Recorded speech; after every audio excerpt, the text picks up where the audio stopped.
Yeah! Alright, so you want to know how to play In Jesus' Name by Isreal&, right? So it's very easy and it's a really simple. You see how it's broken down and how it's played. So basically imagine as if you were just playing funk, right? And you hit a double on the right and then the kick twice as you're hitting. So basically it's really simple. It's easier for me to break it down, so I'll show you guys exactly what I'm talking about. That way you can see how it's played and how it was made in the recording.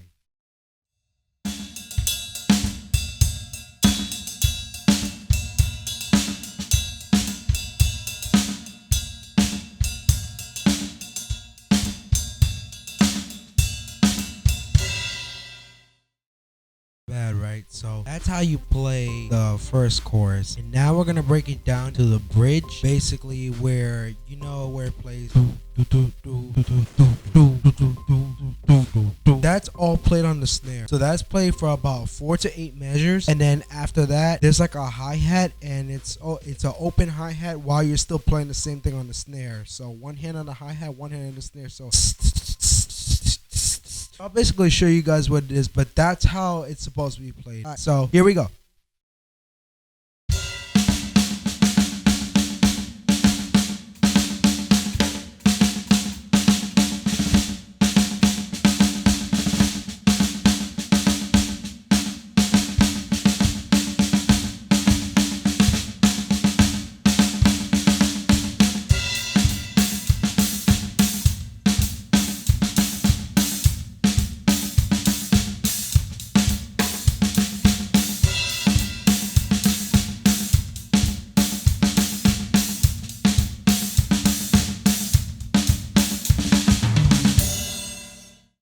So, and that's basically how you guys play it. Like I said, this was gonna be short and simple. Thank you guys for watching. My name is KvngDrummer Dani. For those who are new, if you watch this all the way through, feel free to like, share, comment, subscribe, and share this with others so that it can help them out. For those who are new to playing and who, let's say they have a Sunday service and they need to play this song, hopefully this tutorial will help them out. Fairly straight to the point, simple. Didn't want to make it too long. But thank you guys. Have a great night, and I will see you in the next video. Yeah.